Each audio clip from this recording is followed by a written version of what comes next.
I am here in my garden sitting in front of my rhubarb patch, and I just have to tell you I love rhubarb. And the main reason I do is because it surprises me every single year. As soon as the snow is gone, I head out to my garden trying to see what is coming up, and without fail, the first thing to pop its head through the frozen ground is my rhubarb plant. And it's just so nice to see those little red tusks coming out of the soil, and it gives me more energy, more excitement for the coming spring and summer season. Also, it is one of the first plants to actually give me a harvest. So right now, I just planted all of the rest of my garden. My tomatoes and peppers went in and all of my seeds. But today I'm actually going to be harvesting my rhubarb. So it's close to the end of May and it is ready to go. So there's two different colors, two main colors of rhubarb. There's the green variety, then there's the red variety, and this one here is the red. John and I looked long and hard for a red one just because we liked the color idea of it, but in taste, there's not too much of a difference between them. Some say that the red rhubarb is going to be a little bit sweeter than the green, but it really depends on the variety of rhubarb that you have. The reason we went with red, the reason we searched so hard for a red rhubarb plant is just for the aesthetics of it. When we made jam or pie or juice, we wanted the rhubarb to look red. The green rhubarb, when you cook it down, it turns more like a brown green, and it doesn't seem as appetizing. It doesn't seem as recognizable as red rhubarb. So that's why we went with the red rhubarb. So that's the main difference between the two. The green is going to give you a harvest faster. The red is maybe more aesthetically appealing when you're actually cooking with it, but taste-wise, they're very similar. So let's harvest some of this.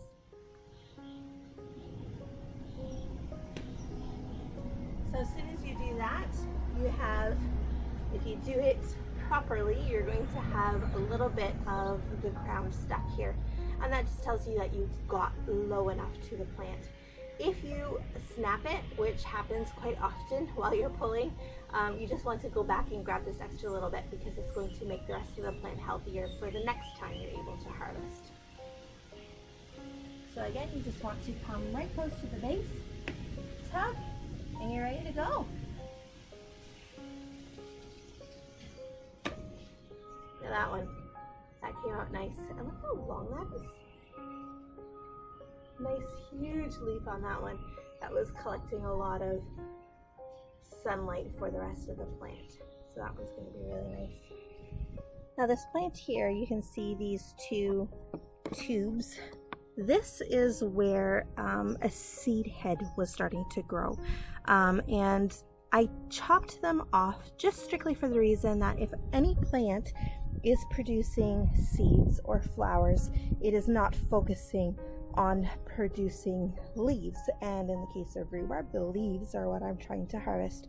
So I chopped off the seed heads last week just to give the plant some time to make some more leaves, but now I'm going to go back and I'm actually going to cut right at the base of each of these.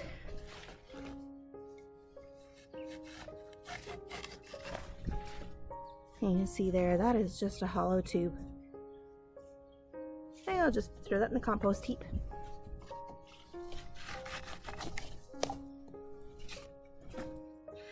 After I've done the harvest, so I went through and I picked everything that was larger than a ½ an inch in diameter. Now I'm just going to go through and anything that is starting to wilt, didn't get enough sunlight before, I'm just going to get rid of them. It's just going to keep the plant that much healthier. So I'm just pruning it a bit. So there's one that's really wilted. So get rid of that. And you can see here, that is a nice new leaf. Here in the center, we have some new leaves coming in. So I know that I'm going to get a really good harvest in about a month. I can probably go through this again. My rhubarb patch is looking a little bare. It's a little sad actually how empty it looks. I did leave a good portion of the leaves there, about a third of them, just so that they would be able to soak up the sun and give energy back to the plant to give me another harvest in about a month. So I have a picnic table loaded full of rhubarb stalks. I'm just going to clean them up a little bit before I take them inside and make something delicious. So the leaves themselves are poisonous. You want to just get rid of them, throw them in your compost heap or just anywhere else, throw them in the garbage. And then I also clean up the end of the stalk a little bit, so it's got like this papery aspect of it. I just rip that off and then clean up the tip a bit, and then it's ready to go inside. So that's all I do. It's a great time to listen to a podcast or throw on a Netflix show or something, just to keep your mind occupied while your hands stay busy.